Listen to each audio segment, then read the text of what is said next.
Hello, everyone, and welcome to the Fumble Sports Weekly NFL Show, where we take you through all the news, notes, happenings of the NFL, whether in season or off season. Appreciate all of you for joining us. Make sure you follow us on TikTok, Instagram, and YouTube at Fumble Sports and Sports Fumble on Twitter.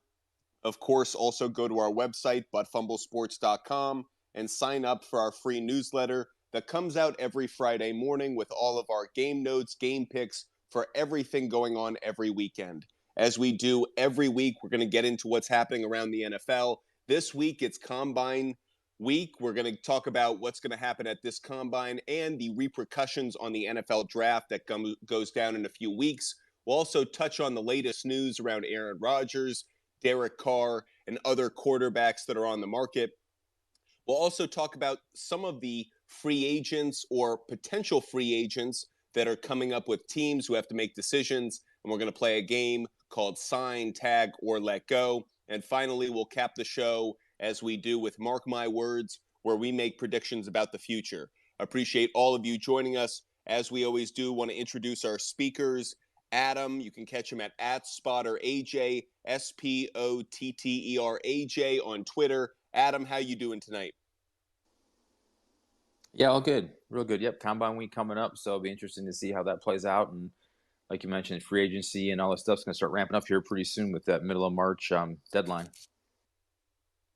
Yeah, free agency obviously is impact, decisions have to be made. One of the things I love about the Combine week is we get to hear from leadership of these teams for the first time since the season ended. We're going to hear some things. Also want to introduce another speaker this week, Michael Dobbin. Welcome to Butt Fumble Sports. Michael is going to be a contributor with us. You can check him out at Mike Dobbs 94.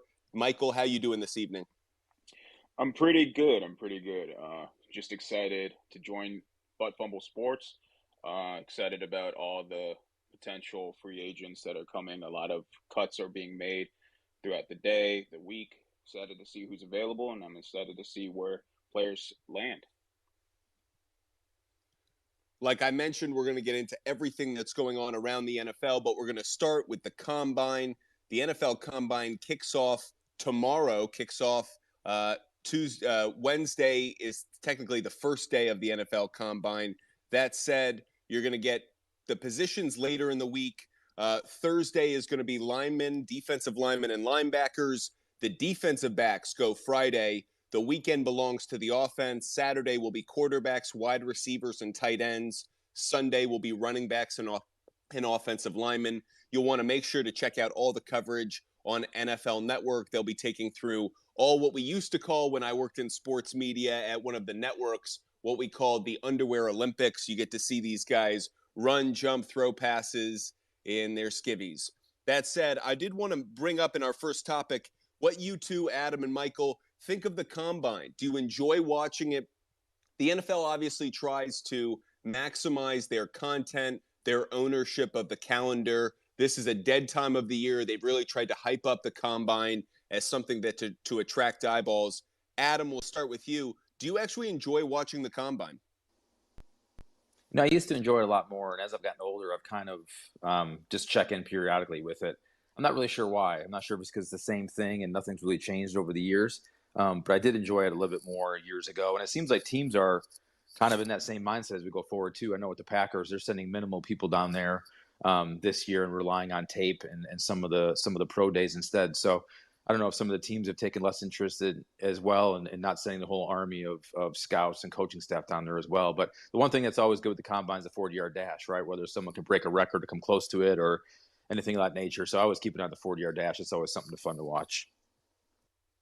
Michael, what about you? What are your thoughts on the Combine? Is it an event that you actually put time aside to watch? Yeah, once again, I used to love watching the combine.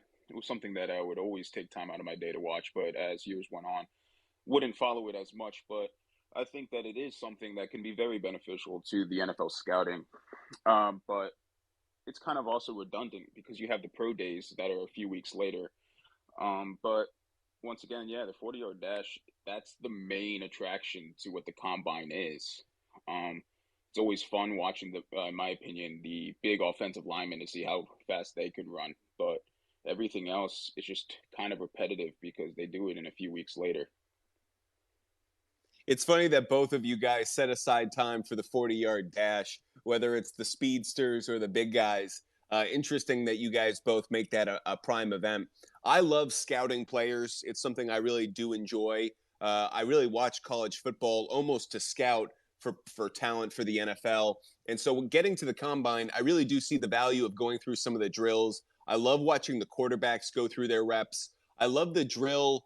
I think it's called the gauntlet. I don't know if that's right, but a wide receiver or a defensive back will run straight horizontally across the field, and they'll have to catch passes from each side. And I think that's such a great drill. It shows how they have to turn their head, have to get their hands up.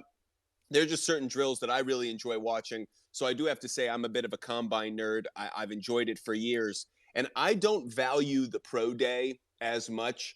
The pro day to me is very orchestrated. It's a dance. I feel like the combine, one of the reasons I really like it is I'm also seeing the competition come out in these guys. When you have quarterbacks in the same draft class, they've been competing for years against each other, but this is the final exam where they're going head to head. And it's nice to see when you get quarterbacks going up against one another, how they try to show off, especially in the quarterback position. I know that we're going to talk about offensive and defensive linemen.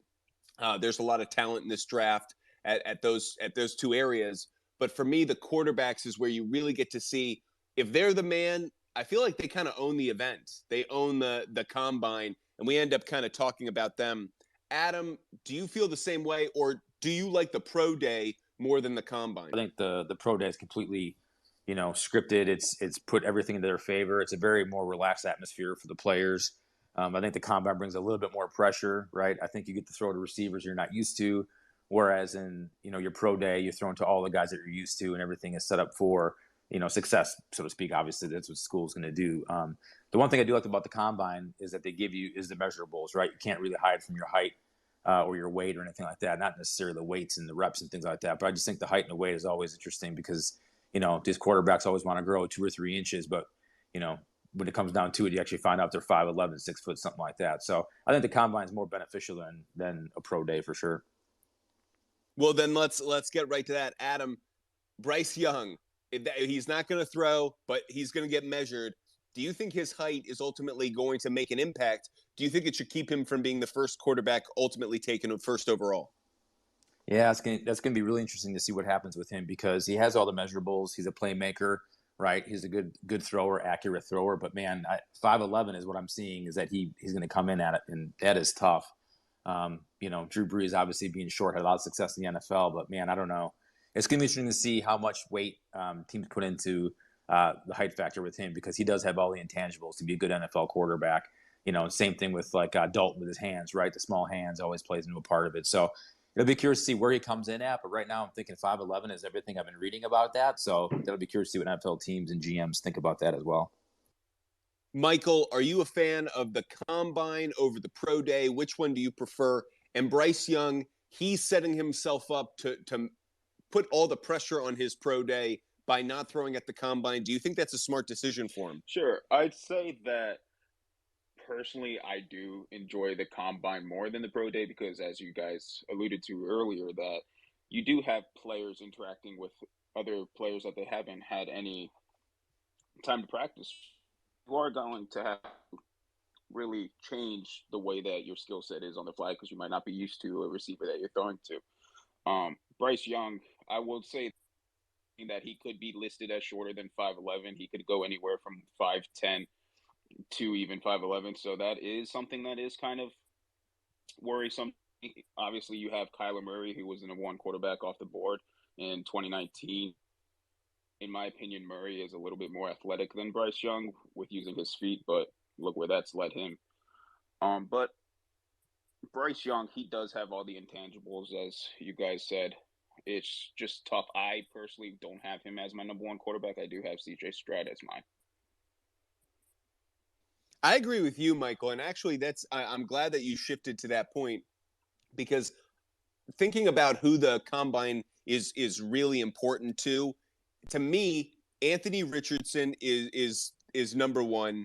he's going to be really, he's going to be the star of this combine, I think. He's the one who can vault himself up in the first round the most. But the second to me is CJ Stroud, because I actually think CJ Stroud is the most, when it comes to height, size, played in the Big Ten, won bowl games. Like he checks all the boxes in ways that Bryce Young doesn't because of his size, and Will Levis simply does because Will Levis didn't compete at the same level that C.J. Stroud and Bryce Young did. Anthony Richardson's going to wow you with his physical attributes, but C.J. Stroud, I'm with you, Michael. He's kind of my favorite quarterback in this draft. Not the one who can kind of vault himself like Richardson can, but the one who I think is the surest pick right now. I really like Bryce Young, but in some ways he reminds me of Tua Tagovailoa in that he's a bit smaller. He's got great accuracy. He can pull these Houdini acts sometimes, but is that going to work in an NFL that's so fast that linebackers get on you before you can make that magic move? Patrick Mahomes is a wizard, but he has size. Josh Allen, same thing. Lamar Jackson, even for being a thinner guy, I fear Bryce Young he's not Drew Brees in that he's not a true pocket passer. He has to be a bit mobile. He's going to take hits, and he doesn't have the speed of Kyler Murray. All of these reasons kind of have me wondering whether he's going to really deserve that number one overall pick. The other thing that kind of is a subplot of all this going on is the Colts need a quarterback, and obviously the combine is in Indianapolis. Before we get to whether the Colts will find their quarterback in this combine, quickly I'll go around. Adam, do you like that the combine is in Indianapolis? And do you think, like the draft now, do you think the NFL should move it to different places, or do you think it should stay in one location? I like the fact they've been moving the draft around, but I actually do like the combine being in Indy. It's a central location. Lucas Oil Stadium is really nice. They have a lot of convention centers around there, and there's a lot to do in space downtown. So I think the combine is something that you probably wouldn't really want to move around a whole lot. I don't think you're going to draw a ton of attention. So I think keeping it in the same spot is probably better for that. But I do like the way they moved the NFL draft around. I totally agree with you. I think the Indy experience is perfect for conventions. Anyone who's been to that city, you said it perfectly. You can literally walk around the city and never step outside. It's so well built for conventions. And I think the NFL Combine really is a league event rather than a national event. I think at this point, the NFL Draft has become a national event, and thus I think it appeals to there's reason to put it in different cities. I like that the Combine stays in one place.